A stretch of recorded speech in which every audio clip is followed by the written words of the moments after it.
सभी भक्तों को मेरी ओर से नवरात्रि की बहुत बहुत हार्दिक शुभकामनाएं। जय माता दी। स्वागत है आपका मेरे YouTube चैनल पर।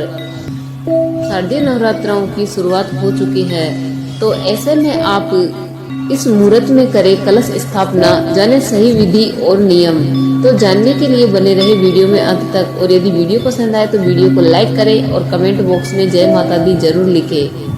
नवरात्रि में कलश स्थापना का खास महत्व होता है, इसलिए सभी लोग नवरात्रि के पहले दिन कलश स्थापना से ही पूजा की शुरुआत करते हैं। ऐसी मान्यता है कि कलश में देवी माँ दुर्गा का वास माना जाता है और इसे पूरे नवरात्रि के दौरान पूजा जाता है। कलश स्थापना के लिए शुभ मुहूर्त का विशेष महत्व होता है, क्योंकि बिना कलश स्थापना की पूजा पूरी नहीं मानी जाती है और न ही पूजा का पूर्ण फल मिलता है। नवरात्रि शुरू होने के पहले दिन ही सुबह के समय शुभ मुहूर्त में कलश स्थापित किया जाता है। कलश स्थापना का शुभ मुहूर्त पंचांग के अनुसार इस साल अश्विन माह के शुक्ल पक्ष की प्रतिपदा तिथि अर्थात उदय तिथि के आधार पर इस साल शारदीय नवरात्रियों का प्रारंभ 3 अक्टूबर के दिन गुरुवार से होगा। कलश स्थापना का शुभ मुहूर्त। शारदीय नवरात्रि को पहले दिन कलश स्थापना करने के लिए 2 शुभ मुहूर्त बन रहे हैं। कलश स्थापना के लिए पहला शुभ मुहूर्त 6:15 से 7:22 तक है और घट स्थापना के लिए आपको 1 घंटा 6 मिनट का समय मिलेगा। इसके अलावा दोपहर में भी कलश स्थापना का अभिजीत मुहूर्त है। यह सबसे अच्छा समय माना जाता है। दिन में आप 11:46 से दोपहर 12:33 के बीच कभी भी कलश स्थापना कर सकते हैं। दोपहर में आपको 47 मिनट का शुभ समय मिलेगा, इसमें आप कलश स्थापना कर सकते हैं। नवरात्रि में कलश स्थापना या घट स्थापना का विशेष महत्व होता है, तो आपको कलश स्थापना के कुछ महत्वपूर्ण जानकारी होना बहुत जरूरी है। कलश स्थापना के लिए शुभ मुहूर्त का होना बहुत जरूरी है। कलश स्थापना के लिए शुभ मुहूर्त का ध्यान रखें। कलश स्थापना के लिए तांबे या मिट्टी का कलश इस्तेमाल करें। कलश में साफ पानी या गंगा जल भरें। कलश में सिक्का, सुपारी और लौंग डालें और लाल चुनरी से बांधें। कलश के मुख पर मोली बांधें। एक मिट्टी के पात्र में मिट्टी डालकर जौ बोए। कलश और जौ वाले पात्र को माँ दुर्गा की दाएं ओर स्थापित करें। कलश पर स्वास्तिक बनाएं। कलश को मिट्टी के ढक्कन से ढक दे, फिर दीपक जलाए और कलश की पूजा करे। कलश को 9 दिनों तक मंदिर में रखे और सुबह शाम पानी डालते रहे। नवमी तक रोजाना कलश की पूजा करें और 10वीं तिथि में कलश का विसर्जन करें। कलश स्थापना की विधि। कलश स्थापना के लिए आप एक साफ और पवित्र स्थान का चुनाव करें और यह स्थान पूर्व या उत्तर दिशा में होना चाहिए। कलश स्थापना के समय घड़े में चावल, गेहूं, जौ, मूंग, चना, सिक्के, कुछ पत्ते, गंगा जल, नारियल, कुमकुम, रोली डालें और उसके ऊपर नारियल रखें। घड़े के मुंह पर मोली बांधे और कुमकुम से तिलक लगाए और घड़े को एक चौकी पर स्थापित करें। कलश को रोली और चावल से अष्टदल कमल बनाकर सजाए। देवी माँ के मंत्रों का जाप करें और कलश में जल चढ़ाए और धूप दीप करें और कलश के नीचे एक पात्र में जौ जरूर बोए। कलश स्थापना के नियम। नवरात्रि के पहले दिन कलश स्थापना के समय शुद्ध रहे। कलश स्थापना के दौरान मन में कोई भी नकारात्मक भाव नहीं होने चाहिए।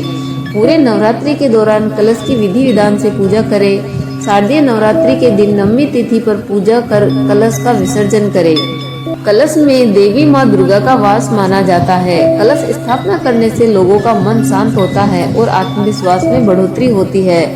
कलश स्थापना से सभी मनोकामनाएं पूरी होती है और माँ दुर्गा का घर परिवार के लोगों पर सदा आशीर्वाद बना रहता है। इसके अलावा कलश स्थापना से घर में सकारात्मक ऊर्जा का संचार होता है। कलश स्थापना की विधि और नियम अलग अलग क्षेत्रों में थोड़े बहुत अलग अलग हो सकते हैं, तो आप किसी अनुभवी पंडित से संपर्क करके सही जानकारी ले सकते हैं। इन 9 दिनों में देवी माँ के अलग अलग स्वरूपों की पूजा की जाती है। इसे दुर्गा पूजा या दुर्गोत्सव के रूप में भी जाना जाता है। यह त्योहार माँ दुर्गा को समर्पित है और उनकी विधिवत पूजा और हवन किया जाता है। ऐसे में पूजा पाठ में कोई दिक्कत ना हो, इसके लिए जरूरी सामग्री आप अभी नोट कर ले। माता रानी की पूजा में शंख, सिंदूर, रोली, मोली, कपूर, धूप, लाल पुष्प या पुष्पहार, साबुत सुपारी, हल्दी की गांठ, पटरा, आसन, चौकी की जरूरत पड़ती है। साथ ही पंचमेवा, जायफल, जावित्री, कमलगट्टा, नैवेद्य, पतासा, मधु, शक्कर, नारियल, गंगाजल आदि चीजों की आवश्यकता पड़ती है। कलश पर रखने के लिए पल्लव की जरूरत पड़ती है। पल्लव में पीपल के, गूलर के, अशोक, आम और बट के पत्ते होते हैं जिनको कलश पर रखा जाता है। इन पंच पल्लव के ऊपर नारियल रखा जाता है। अगर आपको ये पत्ते ना मिल रहे हो तो आप आम के पत्तों का प्रयोग भी कर सकते हैं। नवरात्रि की पूजा में घट स्थापना पर जो बोया जाता है, जो बहुत ही शुभ माना जाता है, इसलिए अभी से घर में जो लाकर रख ले। यदि आप हवन कर रहे हैं तो हवन सामग्री में हवन कुंड, आम की लकड़ी, काले तिल, कुमकुम, अक्षत, धूप, पंचमेवा, घी, लोबान, लौंग का जोड़ा, गूगल, कमलगट्टा, सुपारी, कपूर आदि लाकर रख ले। माँ दुर्गा को प्रसन्न करने के लिए नवरात्रि में कौन से फूल और फल चढ़ाने चाहिए जिससे माँ दुर्गा प्रसन्न हो जाए, तो आइए जानते हैं। माँ दुर्गा की पूजा में गेंदे के फूल को अर्पित करना चाहिए। माना जाता है कि इन फूलों को चढ़ाने से माँ दुर्गा का आशीर्वाद प्राप्त होता है। माँ दुर्गा को कमल का फूल अर्पित करना चाहिए। ज्योतिषाचार्यों का कहना है कि धन की देवी के साथ ही माँ दुर्गा का आशीर्वाद भी मिलता है। बेलपत्र और सफेद फूलों से माँ दुर्गा की पूजा करें। माना जाता है कि ऐसा करने से देवी माँ की विशेष कृपा प्राप्त होती है। माँ दुर्गा को फल में सेव चढ़ाने से सुख समृद्धि बढ़ती है। माँ दुर्गा की पूजा में नारियल जरूर चढ़ाए। माना जाता है कि ऐसा करने से धन वैभव की प्राप्ति होती है और सुख शांति बढ़ती है। माँ दुर्गा को केला भी प्रिय होता है, इसलिए पूजा में भोग के तौर पर केला चढ़ाए। इसके बाद उसका प्रसाद बनाकर लोगों में बांट दे। आम के फल से भी माँ दुर्गा की पूजा की जा सकती है। माना जाता है कि इससे व्यक्ति को सौभाग्य की प्राप्ति होती है। नवरात्रि के 9 दिनों तक माँ दुर्गा के 9 अलग अलग स्वरूपों की उपासना की जाती है। अष्टमी और नवमी के दिन कन्याओं का पूजन भी किया जाता है। नवरात्रि में कन्या पूजन से माँ दुर्गा प्रसन्न होती है और जातक पर अपनी विशेष कृपा बरसाती है। नवरात्रि के 9 दिनों तक जो भी भक्त सच्चे मन से माता रानी की पूजा अर्चना करता है, उसकी सभी मनोकामनाएं शीघ्र पूरी होती है। इसके अलावा नवरात्रि के दौरान इन चीजों को घर लाना भी अति शुभ माना गया है। कहते हैं कि इन्हें घर लाने से सौभाग्य, ऐश्वर्य में बढ़ोतरी होती है। तो चलिए भक्तों, जानते हैं वो कौन सी चीजें हैं जिनको घर लाने से माँ दुर्गा प्रसन्न होती है और हमारे घर में सौभाग्य और ऐश्वर्य में बढ़ोतरी होती है। नवरात्रि में श्रृंगार का सामान घर लाना बहुत ही शुभ माना गया है। इससे घर में सुख समृद्धि बनी रहती है। वहीं नवरात्रि में जो महिलाएं 16 श्रृंगार की चीजें माता रानी को अर्पित करती है, उन्हें अखंड सौभाग्यवती का आशीर्वाद प्राप्त होता है। नवरात्रि में कमल के आसन पर विराजमान माता लक्ष्मी की तस्वीर या मूर्ति घर लाए और इसे मंदिर में स्थापित करें। इससे आपके घर में धन का आगमन होगा। नवरात्रियों में तुलसी का पौधा लाना भी अत्यंत शुभ माना गया है। इससे घर में माँ लक्ष्मी का वास होता है। घर में सुख समृद्धि, संपन्नता और खुशहाली बनी रहती है।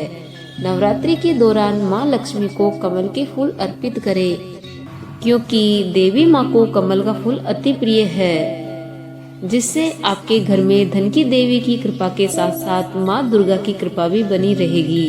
इसके अलावा नवरात्रि में चांदी का सिक्का लाना भी बहुत शुभ होता है। इससे घर में धन धान्य में बढ़ोतरी होती है।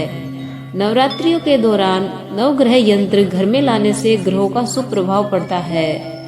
वहीं नवरात्रियों में स्वास्तिक चिन्ह खरीद कर लाए और इसे घर के मुख्य द्वार पर लगा दे। इससे घर में सकारात्मक ऊर्जा का संचार होगा। नवरात्रि के 9 दिन भक्ति और साधना के लिए बहुत पवित्र माने गए हैं। इसके पहले दिन माँ शैलपुत्री की पूजा की जाती है। माँ शैलपुत्री हिमालय की पुत्री है। यही कारण है कि नवरात्रा के पहले दिन माँ शैलपुत्री की पूजा की जाती है।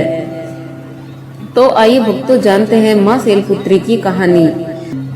माँ शैलपुत्री माँ सती के नाम से भी जानी जाती है। एक बार प्रजापति दक्ष ने यज्ञ करवाने का फैसला किया। इसके लिए उन्होंने सभी देवी देवताओं को निमंत्रण भेज दिया, लेकिन भगवान शिव को नहीं भेजा। देवी सती भली भांति जानती थी कि उनके पास निमंत्रण आएगा, लेकिन ऐसा नहीं हुआ। वो उस यज्ञ में जाने के लिए बेचैन थी, लेकिन भगवान शिव ने मना कर दिया। उन्होंने कहा कि यज्ञ में जाने के लिए उनके पास कोई भी निमंत्रण नहीं आया है और इसलिए वहां जाना उचित नहीं है। सती माता नहीं मानी और बार बार यज्ञ में जाने का आग्रह करती रही। सती माता के ना मानने की वजह से शिव को उनकी बात माननी पड़ी और उन्होंने अनुमति दे दी। जब सती माता अपने पिता प्रजापति दक्ष के यहाँ पहुंची तो देखा कि कोई भी उनसे आदर और प्रेम के साथ बातचीत नहीं कर रहा है। सारे लोग मुंह फेरे हुए हैं और सिर्फ उनकी माता ने उन्हें प्रेम से गले लगाया। उनकी बाकी बहनें उनका उपहास उड़ा रही थी और सती के पति भगवान शिव को भी तिरस्कार कर रही थी। स्वयं दक्ष ने भी अपमान करने का कोई मौका नहीं छोड़ा। ऐसा व्यवहार देखकर सती माता दुखी हो गई और अपना और अपने पति का अपमान माता सती से सहन नहीं हुआ और फिर अगले ही पल उन्होंने वो कदम उठाया जिसकी कल्पना स्वयं राजा दक्ष ने भी नहीं की थी। सती ने उसी यज्ञ की अग्नि में खुद को सुहा कर अपने प्राण त्याग दिए। भगवान शिव को जैसे ही इसके बारे में पता चला तो वो बहुत दुखी हो गए। दुख और गुस्से की ज्वाला में जलते हुए भगवान शिव ने उस यज्ञ को ध्वस्त कर दिया। इसी सती ने फिर हिमालय के यहाँ जन्म लिया और वहाँ जन्म लेने की वजह से इनका नाम शैलपुत्री पड़ा। माँ शैलपुत्री का वास काशी नगरी वाराणसी में माना जाता है। वहाँ शैलपुत्री का एक बेहद प्राचीन मंदिर है, जिसके बारे में मान्यता है कि यहाँ माँ शैलपुत्री के सिर्फ दर्शन करने से ही भक्तजनों की मुरादें पूरी हो जाती है। कहा तो यह भी जाता है कि नवरात्रा के पहले दिन यानी प्रतिपदा को जो भी भक्त माँ शैलपुत्री के दर्शन करता है, उसके सारे वैवाहिक जीवन के कष्ट दूर हो जाते हैं। माँ शैलपुत्री का वाहन वृषभ है, इसलिए इन्हें वृषभ रूढ़ा भी कहा जाता है। इनके बाएं हाथ में कमल और दाएं हाथ में त्रिशूल रहता है। तो भक्तों, ये थी नवरात्रि से संबंधित महत्वपूर्ण संपूर्ण जानकारी। तो वीडियो पसंद आया हो तो वीडियो को लाइक करें, शेयर करें और कमेंट बॉक्स में जय माता दी जरूर लिखें। और ऐसी ही जानकारी प्राप्त करने के लिए हमारे चैनल को सब्सक्राइब कर ले और बेल आइकन को प्रेस कर ले, ताकि आने वाली वीडियो की नोटिफिकेशन सबसे पहले आपको मिले। जय माता दी।